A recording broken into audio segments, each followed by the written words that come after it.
Okay. I'm Mike Rollins. I pastor Living Stones Ministries, Allegheny, Bath, Botetourt County.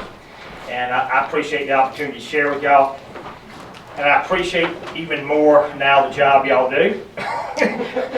Because for the last 2 months, I've been trying to understand some of the code of Virginia and been trying to read school board minutes.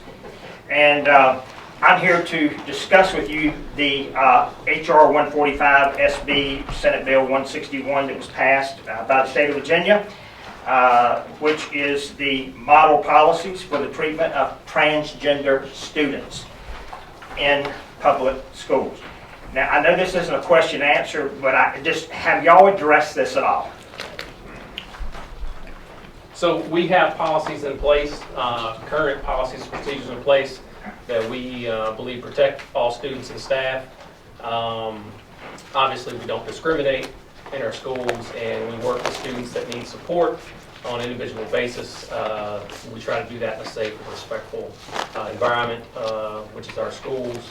It's our belief that our existing policies are consistent and compliant with those legal requirements. However, we have been presented with those other items, and we have other policy updates to review, so they could change. Okay, well, again, I appreciate you letting me address that. Basically, this policy was introduced by the Virginia Department of Education, is dealing with the bullying, harassment, and discrimination against transgender students. I'm an unapologetic follower of Christ. I don't want anybody discriminated against. But for 2 months, I have read their policy. And ladies and gentlemen, I think if Virginia Department of Education's concern is the discrimination against transgender students, the answer is then you set up single-use bathrooms for students to use. And it doesn't have to be labeled transgender. It can be a girl goes in there, a guy goes in there, whoever. It does not have to be. It could have been dealt with. But as I have read through this policy, I would like just to read to you from the closing. As a pastor, I have a tendency to want to summarize when I come to the end of a message. And here's what I want to say up front. I don't think this policy is about protecting transgender students. I think it is about the LGBTQ++, trying to indoctrinate the public schools of Virginia with their agenda. Last paragraph. I won't read it all, just a couple sentences.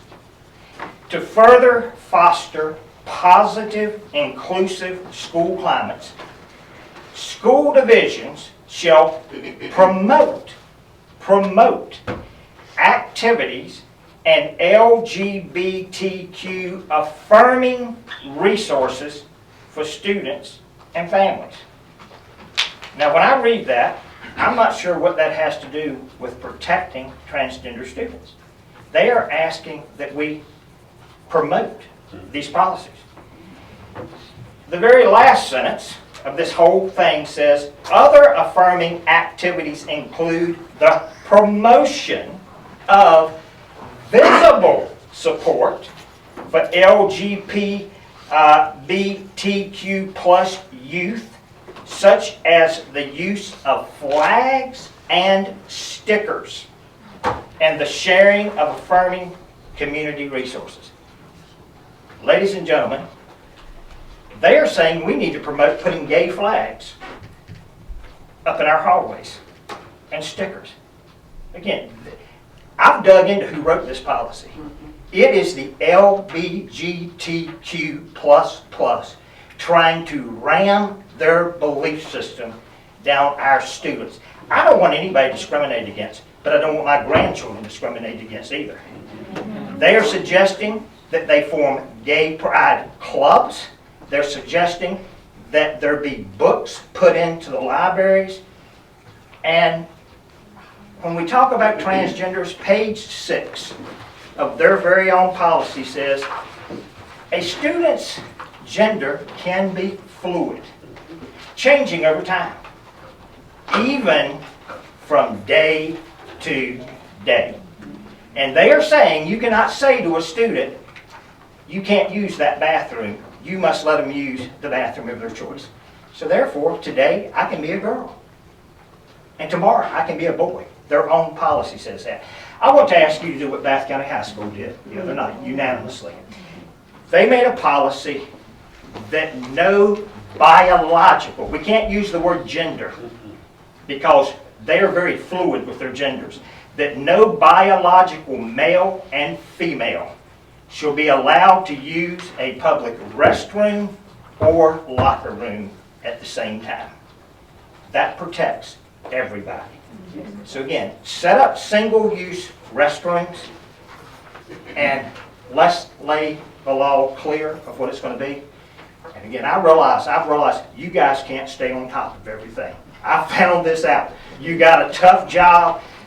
This has been something important to me, though, and I've researched it a lot. Thank you for allowing me the privilege of speaking to you tonight. Thank you, Mr. Rollins.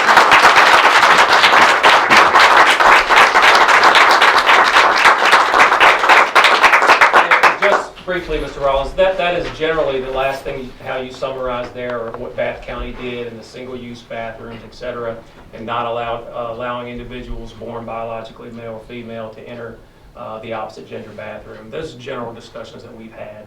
We understand those things. And I think that our schools are already equipped with enough single-use bathrooms and classrooms or office spaces, et cetera, that we could come to some type of solution, so that if we have individuals that identify differently, then we'll be able to accommodate them without putting out the majority of the other students, male and female. So hopefully, and like I said, we do have a lot of policies to review. We have to have discussion about it, but we are aware of what Bath has done and the issues that are facing us. Thank you. Well, thank you for that reassurance. I have been in touch with Allegheny more than anybody, whose chair of the board has reassured me they're not going to adopt this policy. But unfortunately, in their June meeting, they adopted several policies that came directly out of that code. So I don't know how you get around that, because you can't say we're going to take this, this, and this out of that code and then turn around and tell somebody, well, we're not going to let you do that. So thank you so much. Thank you.